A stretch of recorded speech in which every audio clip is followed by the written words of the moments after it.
Hello बच्चों, मैं विशाल शर्मा आप सभी का हार्दिक स्वागत करता हूं।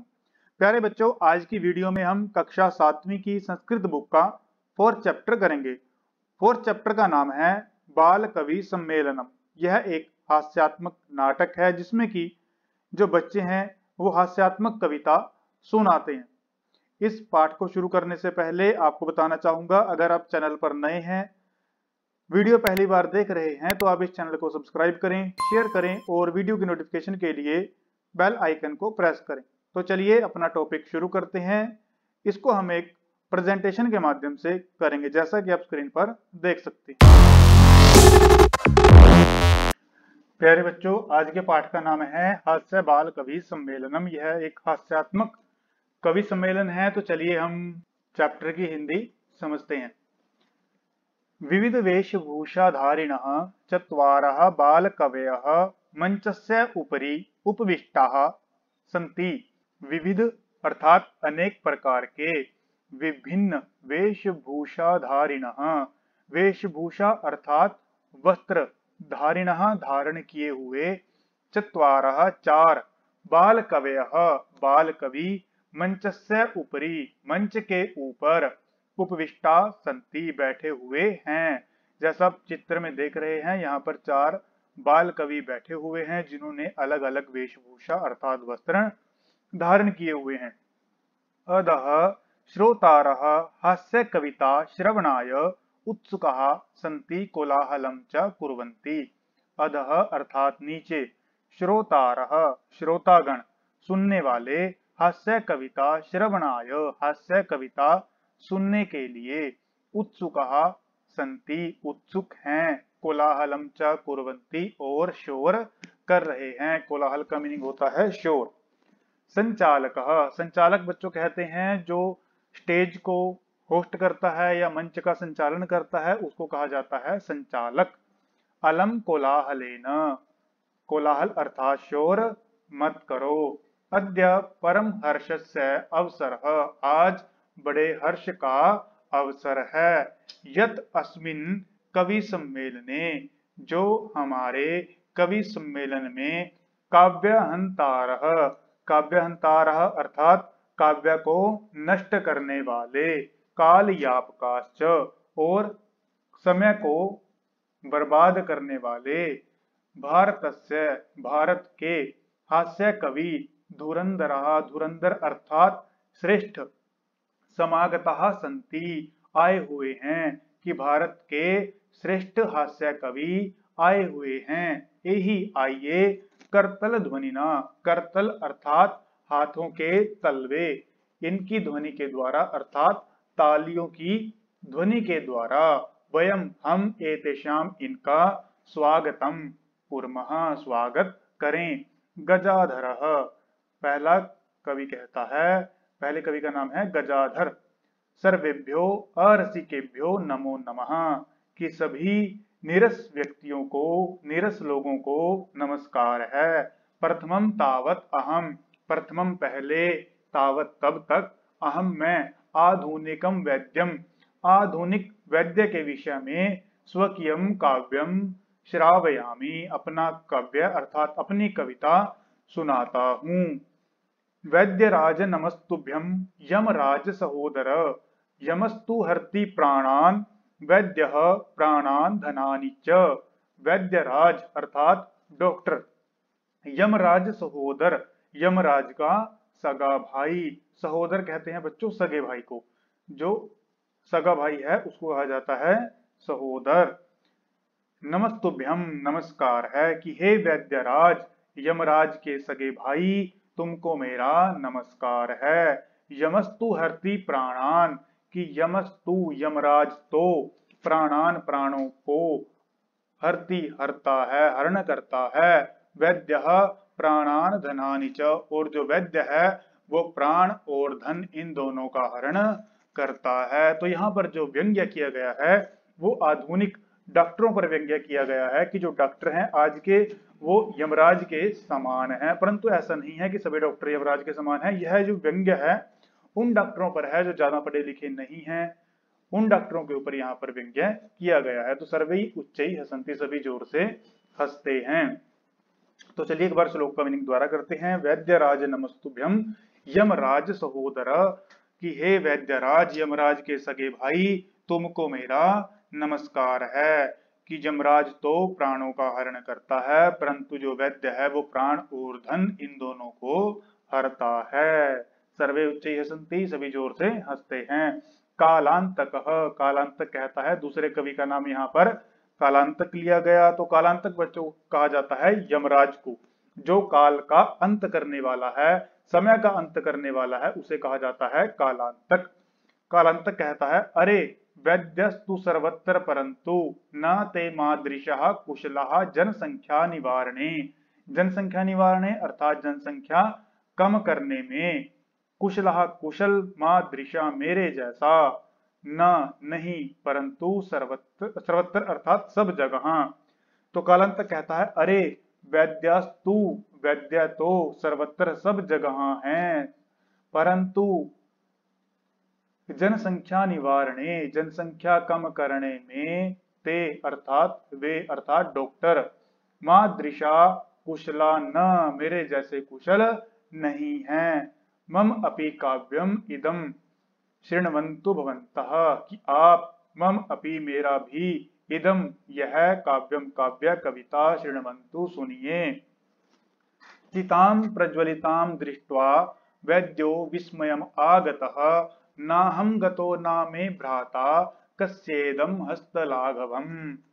चिताम, चिता को, प्रज्वलिताम जलती हुई, चिताम चिता को, दृष्ट्वा देख कर, वैद्यो अर्थात वैद्य, विस्मयम आगत, विस्मय को अर्थात आश्चर्यचकित हो जाता है। ना हम गतो ना मैं भ्राता, ना हम अर्थात ना अहम, ना मैं गतो अर्थात न मैं गया, न मैं भ्राता और न मेरा भाई अर्थात यमराज, कस्य इदम हस्त लाघवम, तो यह हाथ की सफाई किसकी है। एक जलती चिता को देखकर कोई वैद्य सोचता है कि ना तो मैं गया और न ही मेरा भाई अर्थात यमराज, तो यह जो काम है कौन कर गया। सर्वे पुनः हसन्ति, सभी जोर से हंसते हैं। तो बच्चों यहाँ पर भी जो व्यंग्य किया गया है वो आजकल के जो अनपढ़ डॉक्टर हैं, जो ज्यादा पढ़े लिखे नहीं हैं, जिनकी गलत दवाई के कारण व्यक्तियों की जान चली जाती है, उन डॉक्टरों पर यहाँ पर व्यंग्य किया गया है। तुंदिलः, आगे तुंदिल कहता है, तुंदिल बच्चों कहा जाता है जिसका पेट बड़ा हो, उसे कहा जाता है तुंदिलः। तुंदस्य उपरि हस्तम आवर्तयन, तुंदस्य अर्थात पेट के ऊपरी ऊपर, हस्तम हाथ को, आवर्तयन फेरता हुआ, हाथ घुमाता हुआ, तुंदिलो अहम भो, अरे मैं तुंदिल हूं, मैं पेटू हूं। मम अपि इदम काव्यम श्रूयताम, मेरा भी यह काव्य सुनिए। जीवने धार्यताम च, और जीवन में धारण करें।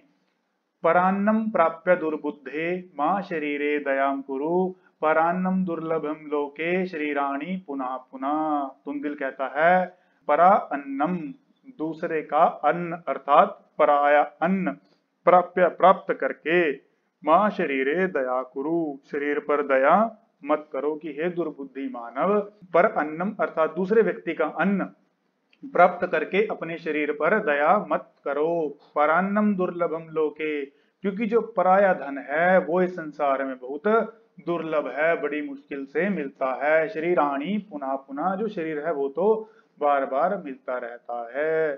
तो यहाँ पर जो पेटू व्यक्ति है वो कहता है कि हे दुर्बुद्धि मानव, कि अगर तुमको कोई पराया अन्न मिले तो अपने शरीर पर दया मत करो, अर्थात उसको जितना ठूस सको ठूस लो, क्योंकि इस संसार में जो पराया अन्न है वो बहुत मुश्किल से मिलता है। सर्वे पुनः अट्ठासम कुर्वन्ति, सभी पुनः जोर जोर से हंसते हैं।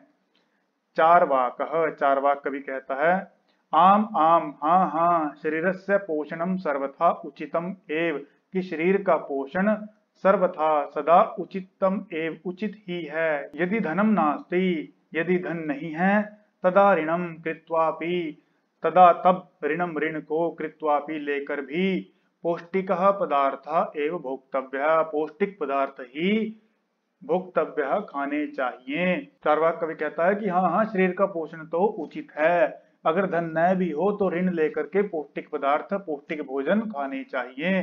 तथा कथयति चारवाक कवि, तो चारवाक कवि कहता है, यावत जीवेत सुखम जीवेत ऋणम कृत्वा धृतम पिबेत, कि यावत जब तक जिए, सुखम जीवेत सुख पूर्वक जिए, सुख से जिए, ऋणम कृत्वा ऋण लेकर, धृतम पिबेत घी पिए, कि इस संसार में जब तक जिए सुख से जिए, ऋण लेकर घी पिए। श्रोतारः, श्रोतारा अर्थात सुनने वाले, जो नीचे श्रोतागण बैठे हुए हैं वो कहते हैं तरही ऋणस्य प्रत्यर्पणम कथम, तो ऋण को वापिस कैसे करेंगे। प्रत्यर्पण होता है बच्चों वापिस करना, लौटाना, तो ऋण वापिस कैसे लौटाएंगे। चार्वाकः, चार्वाक कवि कहता है श्रूयताम मम अवशिष्टम काव्यम, मेरा अवशिष्ट काव्य अर्थात बचा हुआ काव्य सुनिए। घृतम पीत्वा श्रमम कृत्वा ऋणम प्रत्यर्पयेत जनः, घृतम अर्थात घी, पीत्वा पीकर, श्रमम कृत्वा श्रम अर्थात मेहनत, कृत्वा करके, ऋणम ऋण को, प्रत्यर्पयेत जनः लोगों को वापिस करना, कि घी पीकर श्रम करके जो ऋण है वो लोगों को लौटा दो। काव्य पाठ श्रवणेन उत्प्रेरितः, काव्य पाठ अर्थात काव्य के श्रवणेन श्रवण के द्वारा, उत्प्रेरितः उत्प्रेरित, एक बालको अपि एक बालक भी, आशु कविताम रचयति, आशु कविता की रचना करता है, हास पूर्वकम च श्राव्यति, और हंसते हुए श्राव्यति सुनाता है। आशु कविता बच्चों उस रचना को कहा जाता है जिसकी रचना तुरंत की जाए। जैसे आपको कोई टॉपिक दे दिया जाए कि आप इस टॉपिक पर एक रचना सुनाइए, एक कविता सुनाइए, तो आप जो साथ के साथ कविता सुनाते हैं उसे कहा जाता है आशु कविता। बालकः, बालक कहता है श्रूयताम श्रूयताम भो ममपि काव्यम, सुनिए सुनिए, भो अरे, अरे सुनिए सुनिए, मम अपि काव्यम, मेरा भी काव्य, कि मेरा भी काव्य सुनिए। गजाधरम कविम चैव तुंदिलं भोज्यलोलुपम, कालांतकम तथा वैद्यम चारवाकम च नमाम्यहम्। गजाधरम, गजाधर, कविम च एव, कि गजाधर जैसे कवि को, तुंदिलम भोज्यलोलुपम, और तुंदिल जैसे, भोज्यलोलुपम भोजन के लालची को, कालांतकम तथा वैद्यम, कालांतक जैसे वैद्य को, चारवाकम च, और चारवाक कवि को, नमाम्य हम, मैं नमस्कार करता हूँ। कि गजाधर जैसे जो कवि हैं और तुंदिल जैसे जो भोजन के लालची हैं, और कालांतकम तथा वैद्यम, और कालांतक जैसे जो वैद्य हैं अर्थात जो यमराज के समान वैद्य हैं, चारवाकम च, और चारवाक कवि को, नमाम्य हम, मैं नमस्कार करता हूँ। काव्यम श्रावित्वा हा हा कृत्वा हस्ति, काव्य श्रावित्वा अर्थात काव्य सुनाकर, हा हा हा इति कृत्वा हस्ति ऐसा हंसता है। अन्य चापी हसंती, और अन्य जो श्रोतागण हैं वे भी हंसते हैं। सर्वे गृहम गच्छन्ति, सभी अपने घर चले जाते हैं। तो बच्चों आज के पाठ में इतना ही। अगर आपको यह वीडियो अच्छी लगे तो इस वीडियो को आप लाइक करें, चैनल को शेयर करें और सब्सक्राइब करें। धन्यवाद।